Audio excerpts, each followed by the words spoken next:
আমরা করব জয়ের আজকের পর্বে তোমাদের সকলকে স্বাগত জানিয়ে শুরু করছি আমাদের আজকের আয়োজন। তোমাদের সাথে আছে আমি রওশন আমিন রুহি। প্রতি পর্বের মতো এ পর্বেও শুরুতেই জানিয়ে দিচ্ছি এ সপ্তাহের সংবাদ শিরোনামগুলো। বর্ষা মৌসুমের আগেই ভয়ঙ্কর রূপ নিয়েছে ডেঙ্গু।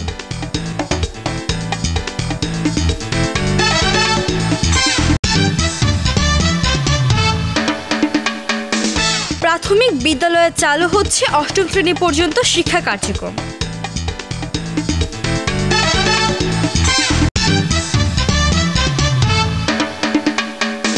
দরিদ্র পরিবারে শিশুরা পাচ্ছে না বেড়ে ওঠার সঠিক পরিবেশ।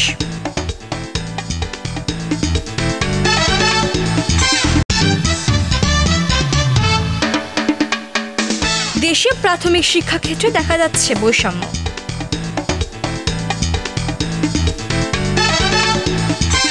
এবারে বিস্তারিত। শিক্ষা জাতির মেরুদণ্ড, তবে আমাদের দেশে এই শিক্ষা নিয়ে দেখা যায় বৈষম্য। নিম্ন শ্রেণীর মানুষের সন্তানেরা পড়ছে সরকারি প্রাথমিক বিদ্যালয়ে এবং উচ্চবিত্ত ও মধ্যবিত্ত পরিবারের সন্তানেরা পড়ালেখা করছে প্রাইভেট স্কুলগুলোতে। কিন্তু একই শহরে কেন এই দুটি ভিন্ন চিত্র? এই নিয়ে বিস্তারিত দেখুন সৈয়দ আজু আহমেদ ইকরার রিপোর্টে। উন্নত সমৃদ্ধ দেশ গঠনে মানসম্মত শিক্ষার নিশ্চিত করার কোনো বিকল্প নেই, তবে বাংলাদেশের শিক্ষা খাতে রয়েছে নানাবিধ সমস্যা। দেশের বেশিরভাগ সরকারি প্রাথমিক বিদ্যালয়ে পড়ালেখা করছে দরিদ্র ঘরের শিক্ষার্থীরা। অভিভাবকেরা বলেন সরকারি প্রতিষ্ঠানগুলোতে বিনা বেতন ও উপবৃত্তির ব্যবস্থা থাকায় তারা সন্তানদের এখানে পড়াচ্ছেন। আর্থিক অসচ্ছলতার কারণে এখানে আসে।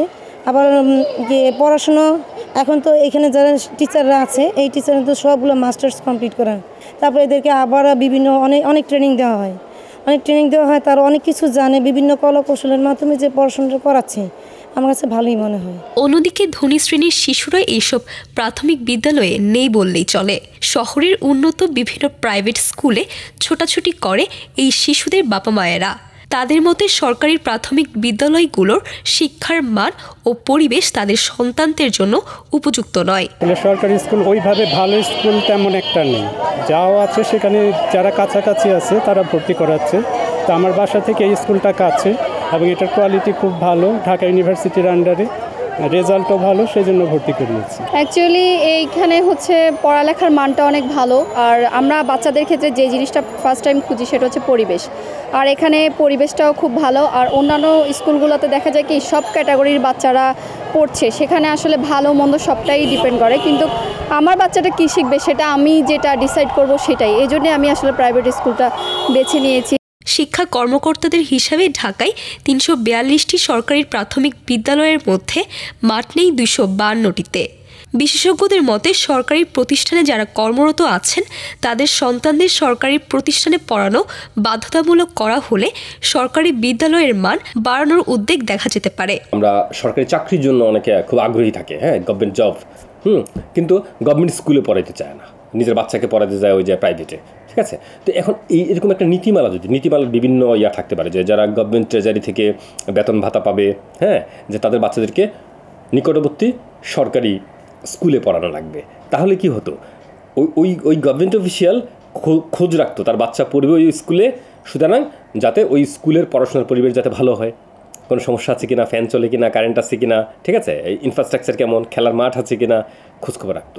তো এখন এই জিনিসগুলো না থাকার কারণে তারা দেখা যাচ্ছে যে বিত্তশালীরা কিংবা অন্যান্যরা প্রভাবশালীরা তাদের বাচ্চাদেরকে আলাদা করে পড়াচ্ছে। তো দেখা যাচ্ছে যে একটা শ্রেণীর বাচ্চারাই কেবলমাত্র ম্যাক্সিমাম ক্ষেত্রে ওই স্কুলগুলোতে পড়ছে। তো এর বিরূপ প্রভাব কিন্তু সমাজে এখন পড়ছে এবং ভবিষ্যতে আরও পড়বে। আমি মনে করি অনতিবিলম্বে এটা দূর করা উচিত। সরকারি প্রাথমিক বিদ্যালয়গুলোতে পর্যাপ্ত সুযোগ সুবিধা ও মাঠের ব্যবস্থা করতে হবে। এছাড়াও এইসব বিদ্যালয়ে শিক্ষার মান বাড়ানোর পাশাপাশি সমাজের সকলের দৃষ্টিভঙ্গি বদলানো প্রয়োজন। সৈয়দ আজু আহমেদ ইকরা, আমরা করব জয়, এটিএন বাংলা, ঢাকা। বর্তমানে দেশের সকলের নিকট ডেঙ্গু যেন এটি আতঙ্কের নাম। বিগত বছরগুলোর তিক্ত পরিসংখ্যান যেন সকলকে ভীত করেছে। বর্ষাকাল শুরুর আগেই বাড়তে শুরু করেছে ডেঙ্গু সংক্রমণ। চলতি বছর এখন পর্যন্ত ৩০ জনের বেশি মানুষ মারা গেছে ডেঙ্গুতে আক্রান্ত হয়ে। বর্ষা ঋতুতে সংক্রমণ আরও বাড়তে পারে বলে আশঙ্কা করছেন বিশেষজ্ঞরা। বিস্তারিত জানাচ্ছে মোহাম্মদ মোবারক হোসেন। বর্ষাকালকে একসময় ডেঙ্গুর মৌসুম ধরা হলেও মশাবাহিত এই রোগটি এখন সারা বছরই ভোগাচ্ছে। এবছরের 31 মে পর্যন্ত ডেঙ্গু আক্রান্ত হয়ে হাসপাতালে ভর্তি হয়েছেন প্রায় 2798 জন। ডেঙ্গু আক্রান্ত রোগীদের মধ্যে শিশুদের সংখ্যাই বেশি। তুমি এখানে হসপিটালে ভর্তি আছো কতদিন ধরে? 2 দিন। ওর হচ্ছে ডেঙ্গু, এমনিতে নর্মালি জ্বর ছিল, পেটে ব্যথা ছিল, 2 দিন পর্যন্ত এরকম ছিল। পরে 3 দিনের দিন হচ্ছে পেট খারাপ হয়, পরে আমি 4 দিনের দিন হসপিটাল নিয়ে আসার পরে হসপিটালে বসে বমি করে, ব্লাড যায় গলা দিয়ে। তখনই ডক্টর বলছে, মানে ভর্তি করাইছে আর বলছে যে ওর ডেঙ্গু জ্বরের আশঙ্কা আছে, ভর্তি রাখতে হবে। আর পরে টেস্ট দেয়, টেস্টের রিপোর্ট পজিটিভ আসে, ডেঙ্গু ধরা পড়ে। জ্বর ওঠে কয়েকদিন ভালো যায়, আবার জ্বর ওঠে আর কি। তো ইদারিং আমরা এই জায়গায় নিয়েছি, জ্বর হয়েছিল যে অন্য জায়গায় কুমিল্লাতে ভালো হয়েছে না, এই জায়গায় নিয়েছিলাম। নেওয়া না যাক, এই জায়গায় পরীক্ষা নিয়ে করলাম, অনেক রোগ ধরা খেয়েছে আর কি। তার রক্ত শূন্যতা কম বলছে, আবার নিউমোনিয়া আছে, আবার ডেঙ্গু আছে আর কি। চলতি বছরের এই যাবৎ ডেঙ্গুতে মোট মৃত্যুবরণ করেছেন 34 জন। এত তাপ প্রবাহের পরেও কিন্তু আমরা কখনো ডেঙ্গু মুক্ত ছিলাম না। এবং গত মে মাসে যদি তোমাকে একটা তামামি দেই, আজকে পর্যন্ত আমরা 259 জন রোগীকে হাসপাতালে চিকিৎসা দিয়েছি, ভর্তি রোগী সহ। গড়ে 10 থেকে 15 জন করে রোগী হাসপাতালে ভর্তি থাকে। তবে মে মাসের যে চিত্রটি, সেই চিত্রটি একটু ব্যতিক্রমী। এখানে শিশু আর পূর্ণবয়স্ক রোগী সমান, মাঝে মাঝে শিশু রোগীও বেশি ভর্তি হয়েছে এবং তারা খুব অস্বাভাবিক কিছু উপসর্গ নিয়ে এসেছে, যেটা অন্যান্য সময় ছিল না। তা এই কারণে এখন বৃষ্টি হওয়ার পরে কি হবে, এটা একটু অপেক্ষা করতে হবে, কেননা বৃষ্টির পরে কোন দিকে যায়। ঘূর্ণিঝড় রেমেলের ভয়াবহতা কাটিয়ে ওঠার পর সারা দেশে এখন চলছে বৃষ্টির তাণ্ডব। বৃষ্টির পরে বিভিন্ন জায়গায় পানি জমে থেকে ডেঙ্গুর প্রকোপ বাড়ার আশঙ্কা করছে বিশেষজ্ঞরা। অন্যান্য বছর ক্লাসিক ফিচারগুলো নিয়ে আসে। তুমি শিশুতে কাজ করতে দেখতে পারবে, অনেক রোগী বলতেছে আমি পেট ব্যথা, বমি, পাতলা পায়খানা, তারপরে নিউমোনিয়া, বুকে কাশি জমে গেছে, অনেকে খিচুনি নিয়ে আসছে, অনেকে প্রচণ্ড মাথা ব্যথা নিয়ে আসছে, যেগুলো অন্যান্য বারে হতো না। এটা হচ্ছে আমাদের একটা হলে এটাকে বলে অ্যাক্সিলারেটেড ইমিউন রেসপন্স। তার মানে এই রোগীটা হয়তো ইতিপূর্বে অন্য একটি ডেঙ্গু ভ্যারিয়েন্ট দ্বারা আক্রান্ত হয়েছিল, যে কারণে ক্লাসিক ডেঙ্গুর যে উপসর্গ সেগুলো অনেক ক্ষেত্রে আসতেছে না। এ সময় শিশুদের ক্ষেত্রে নজরদারি বাড়ানোর পরামর্শ সংশ্লিষ্টদের। বাচ্চাদের ক্ষেত্রে বিশেষত বিশেষ যে কোনো উপসর্গ দেখলে দেরি না করে, আমার বাচ্চা ডায়রিয়া, এটা না ভেবে সরাসরি হসপিটালে এসে আগে একজন রেজিস্টার্ড চিকিৎসকের পরামর্শ নিতে হবে যে উনি ডেঙ্গু আক্রান্ত নন।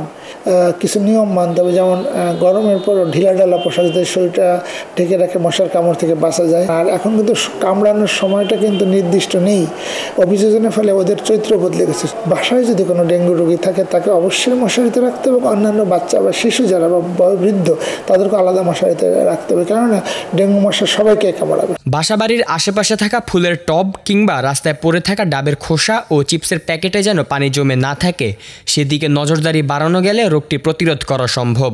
মোহাম্মদ মোবারক হোসেন, আমরা করব জয়, এটিএন বাংলা, ঢাকা। জাতীয় শিক্ষানীতির আলোকে দীর্ঘদিন পর আবারও প্রাথমিক শিক্ষার স্তর 8ম শ্রেণী পর্যন্ত করার সিদ্ধান্ত নিয়েছে সরকার। নতুন এই শিক্ষাক্রমে 8ম শ্রেণী পর্যন্ত পাঠদান কার্যক্রম বিনামূল্যে করা হবে। শিক্ষক এবং অভিভাবকেরা সরকারের এই পদক্ষেপকে সমর্থন করার পাশাপাশি একটি যুগোপযোগী উদ্যোগ গ্রহণ করার জন্য কৃতজ্ঞতা জ্ঞাপন করেছেন। বিস্তারিত দেখুন আনিশা আমিনের প্রতিবেদনে।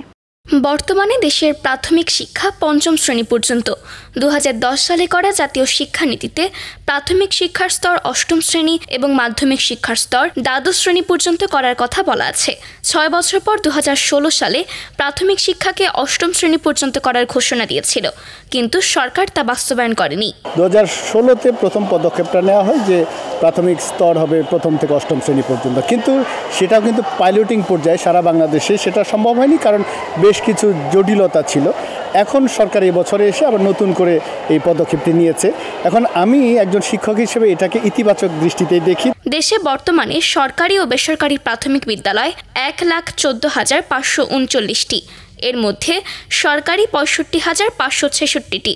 জাতীয় শিক্ষানীতির আলোকে এর মধ্যে কয়েক বছর ধরে পরীক্ষামূলকভাবে 696টি সরকারি প্রাথমিক বিদ্যালয়ে ষষ্ঠ, সপ্তম ও অষ্টম শ্রেণী চালু আছে। এবছর থেকে সরকার প্রাথমিক শিক্ষার স্তর 8ম শ্রেণী পর্যন্ত করেছে, কিন্তু এখনও অনেক বিদ্যালয়ে 8ম শ্রেণী পর্যন্ত চালু করার প্রয়োজনীয় অবকাঠামো নেই। দুটো মন্ত্রণালয় যেহেতু আলাদা, প্রাথমিক স্তরটা দেখে প্রাথমিক ও গণশিক্ষা মন্ত্রণালয়, আর মাধ্যমিকটা হচ্ছে আমাদের শিক্ষা মন্ত্রণালয়, মাধ্যমিক উচ্চ শিক্ষাটা। কাজেই পুরো দুটো অংশ আলাদা হয়ে যাচ্ছে। এখন সেই জায়গা থেকে সরকার এই অবকাঠামো, নীতিগত বিষয় সব কিছু মিলিয়ে কতটা প্রস্তুত সেটা এখন দেখার বিষয়। কিন্তু একজন শিক্ষক হিসেবে আমি এটাকে অবশ্যই সাধুবাদ জানাই যে অনেক দেরিতে হলেও আন্তর্জাতিক বিশ্বের সাথে তাল মিলিয়ে এই যে পদক্ষেপটা নিয়েছে এটা নিশ্চয়ই আমাদের দেশের শিক্ষাক্ষেত্রে একটা বড় ভূমিকা রাখবে বলে আমি বিশ্বাস করি। শিক্ষক এবং অভিভাবকেরা বলছেন, প্রাথমিক শিক্ষাকে ৮ম শ্রেণী পর্যন্ত করে অবৈতনিক করার সিদ্ধান্তটি ভালো উদ্যোগ। এটি শিক্ষার্থীদের ঝরে পড়া ঠেকাতে কাজে দিবে।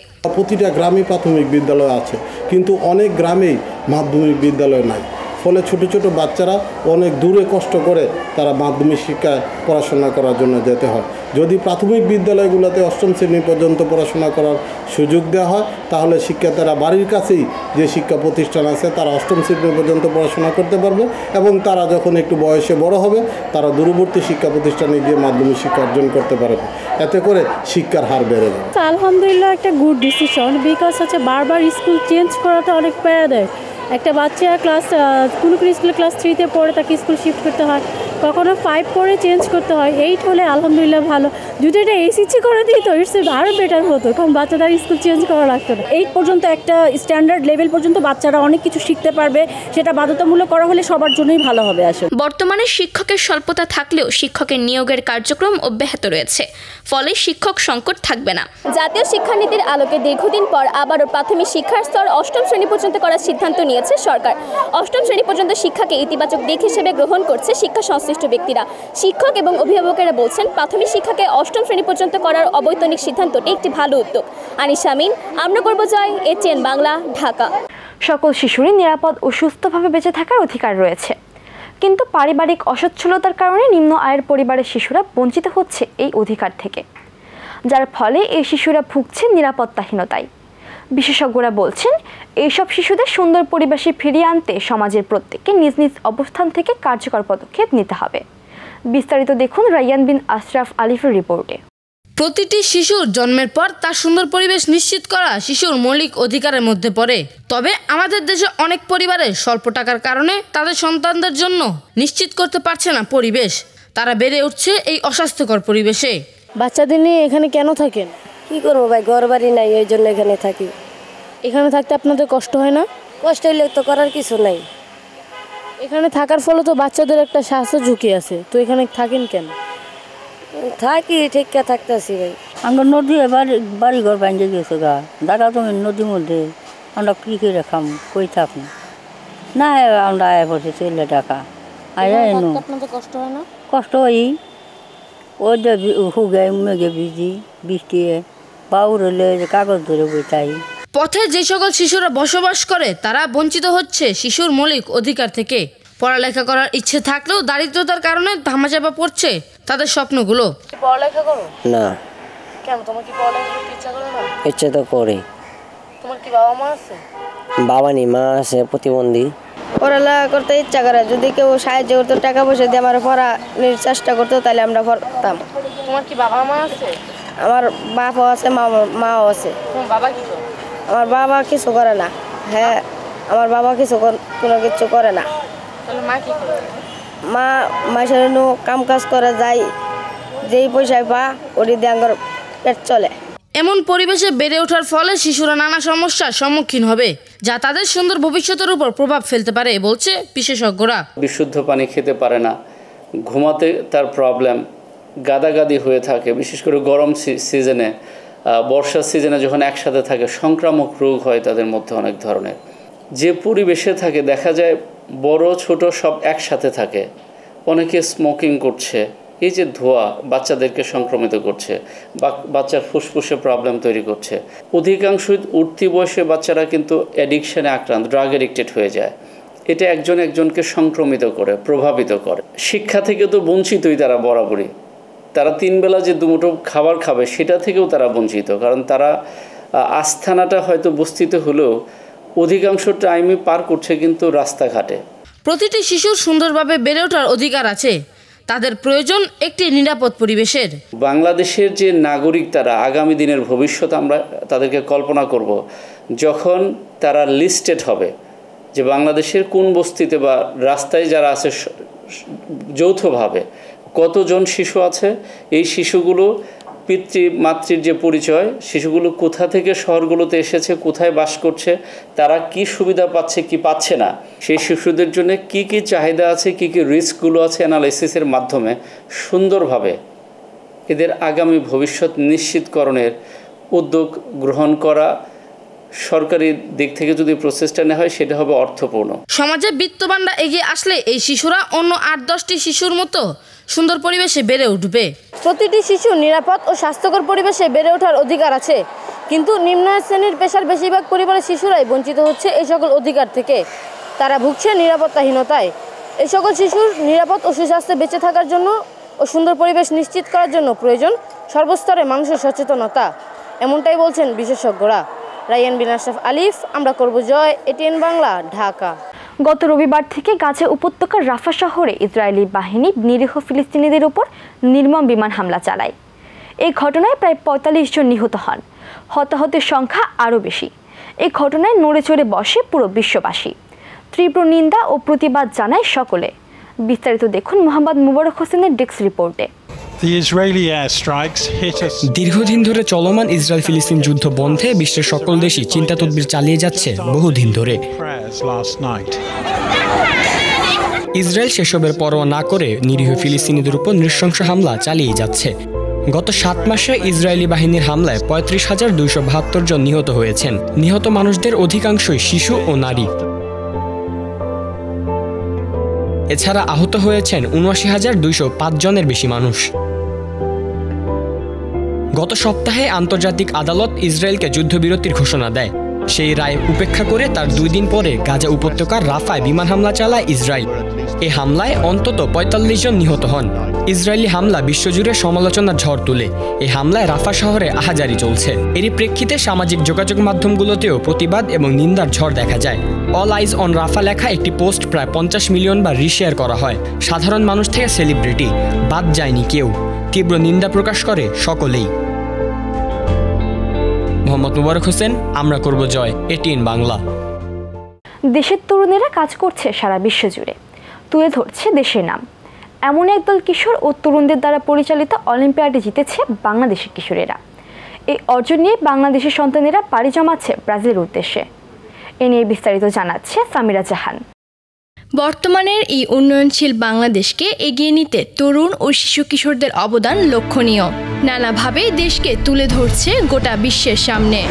এমনই এক দল বিডিওএ, জ্যোতির্বিজ্ঞান বা অ্যাস্ট্রোনমি নিয়ে শিশু কিশোরদের জন্য আয়োজিত অলিম্পিয়াড, যেখানে প্রতি বছর দেশের বিভিন্ন প্রান্তের ছেলেমেয়েরা পা রাখে বিদেশের মাটিতে, তুলে ধরে বাংলাদেশকে।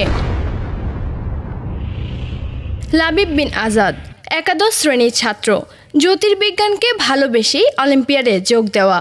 এবার দেশকে তুলে ধরতে ব্রাজিলে যাচ্ছে বলে জানায় এই কিশোর। এটা হবে আমার ফার্স্ট টাইম ফরেন ট্রাভেল, এর আগে আমি কখনো যাইনি। সো এটা আমার কাছে 2 ওয়ে দিয়ে অনেক স্পেশাল। একটা কোথাও যাচ্ছি বাইরের দেশে, এটা একটা, আর বাংলাদেশকে রিপ্রেজেন্ট করতে যাচ্ছি, এটা আসলে অনেক বড় একটা অনার আমার কাছে। অভিভাবকরা জানান এই বিষয়ে দেশে তেমন জানাশোনা না থাকলেও ছেলের এই সফলতায় তারা বেশ আনন্দিত। আলহামদুলিল্লাহ, মা হিসাবে তো অবশ্যই আল্লাহর কাছে অনেক শুকরিয়া জানাই। আমার ছেলে তার ড্রিমের দিকে এগোচ্ছে আস্তে আস্তে করে। সর্বোপরি একটা নেশনকে সে রিপ্রেজেন্ট করবে, সেই অ্যাম্বিশন নিয়ে সে এগিয়ে যাচ্ছে। আপনারা সবাই দোয়া করবেন তার জন্য। তবে শুধু যে লাবিব তা কিন্তু নয়, এবছর 4 জন ব্রাজিলে অংশ নেবে দেশের পক্ষ থেকে।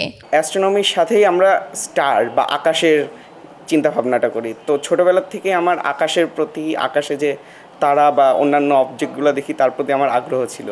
পরে ধীরে ধীরে আমি যত আগাই, পরে দেখি যে অ্যাস্ট্রোনমির সাথে আমাদের টিপিক্যাল হাই স্কুল কলেজের ম্যাথ, সায়েন্স, ফিজিক্সের টপিকগুলো রিলেট করা যায়। ওখান থেকে আর কি আরও আগ্রহ বেড়েছে এবং ভিতরে আরও যেতে থাকি। তারপরই অ্যাস্ট্রোনমির মেইন জগতে আর কি পরিচয়। প্রতি বছর বিডিওএ অলিম্পিয়াড থেকে দেশের মেধাবী শিক্ষার্থীরা বাইরে যায় ইন্টারন্যাশনাল ধাপে। প্রথমবারের মতো 2020 সালে বাংলাদেশি কিশোর রূপালী পদক ও ব্রোঞ্জ অর্জন করে বিডিওএর টিমের পক্ষ থেকে। 2021 সালে আমি একইভাবে রিজিওনাল রাউন্ড এবং ন্যাশনাল রাউন্ডগুলো পার করে ইন্টারন্যাশনাল যাই, এবং ওই বছর বাংলাদেশের হয়ে প্রথমবারের মতো আন্তর্জাতিক জ্যোতির্বিজ্ঞান এবং পদার্থবিজ্ঞান অলিম্পিয়াডে ব্রোঞ্জ মেডেল অর্জন করি। এরপর 2023 সালে গত বছর আমি যে পোল্যান্ডে অনুষ্ঠিত যে আন্তর্জাতিক অলিম্পিয়াড ছিল, সেখানে বাংলাদেশের যৌথভাবে বাংলাদেশের প্রথম সিলভার মেডেল অর্জন করি। এই পর্যন্ত ৭৮ জন কিশোর কিশোরী ও তরুণেরা অংশ নিয়েছে দেশের বাহিরে। দেশে জ্যোতির্বিজ্ঞানে বিস্তার ও দেশের নাম উজ্জ্বলের লক্ষ্য BDO এর, বলছেন টিমের তরুণ লিডাররা। আমরা আমাদের বাংলাদেশে বিভিন্ন অঞ্চলে ওয়ার্কশপ আয়োজন করে থাকি, যে ওয়ার্কশপের মাধ্যমে আমরা অ্যাস্ট্রোনমি অ্যান্ড অ্যাস্ট্রোফিজিক্সের ব্যাপারে আমাদের শিক্ষার্থীদেরকে বলি কিভাবে প্রিপারেশন নিতে হয়, কোন কোন বই পড়তে হয়। কারণ আমাদের আসলে জিনিসটা এমন না যে একটা বই পড়া লাগবে বা একটা বই বা কয়েকটা বই পড়া লাগবে, হয়তো কিছু কিছু বইয়ের কিছু কিছু পার্ট পড়া লাগবে, আবার সব বইয়ের সব কিছু পড়া লাগবে না। তো জিনিসটা স্ট্রাকচারাইজভাবে আমাদের ইন্টারন্যাশনাল অলিম্পিয়াড কমিটি যেভাবে স্ট্রাকচারাইজ করে দিয়েছেন আমাদেরকে, ওই স্ট্রাকচারেই আমরা জিনিসটা ফলো করার চেষ্টা করি। এই তরুণদের প্রচেষ্টা দেশকে আরও এগিয়ে নিয়ে যাবে বলে মনে করছেন সংশ্লিষ্টরা। তরুণ এই প্রজন্ম এগিয়ে যাচ্ছে সারা বিশ্বের সামনে তুলে ধরছে বাংলাদেশকে। আজকের এই শিশু কিশোররা ও তরুণ প্রজন্মকে আগামী দিনে ভবিষ্যতের দক্ষ জনসম্পদে পরিণত করার প্রত্যাশা সকলের। সামিরা জাহান, আমরা করব জয়, ATN বাংলা, ঢাকা। দেখতে দেখতে শেষ হয়ে গেল আমরা করব জয়ের জন্য নির্ধারিত সময়। তোমাদের ভালো লাগা, মন্দ লাগা কিংবা কোনো বিষয়ে পরামর্শ থাকলে আমাদেরকে চিঠি লিখে জানাতে পারো। আমাদেরকে চিঠি লিখবার ঠিকানা: পরিচালক আমরা করব জয়, ATN Bangla, multimedia production company limited, ওয়াসা ভবন, 2য় তলা, 98 কাজী নজরুল ইসলাম এভিনিউ, কারণ বাজার, ঢাকা 1215, বাংলাদেশ। এছাড়াও তোমরা চাইলে আমাদেরকে ইমেল পাঠাতে পারো। আমাদের ইমেল অ্যাড্রেস adn.amrakorbojoy@gmail.com। বন্ধুরা, সামাজিক যোগাযোগ মাধ্যম ফেসবুকেও তোমরা চাইলে আমাদের সাথে সংযুক্ত হতে পারো। আমাদের ফেসবুক পেজ লিঙ্ক facebook.com/akj.atn। এই ছিল আমাদের আজকের আয়োজন। দেখা হবে আগামী পর্বে নতুন কোনো সংবাদ কিংবা পুরনো কোনো সংবাদের নতুন কোনো অগ্রগতি নিয়ে। সে পর্যন্ত সকলে ভালো থেকো, সুস্থ থেকো এবং চোখ রেখো ATN বাংলার পর্দায়। আল্লাহ হাফেজ।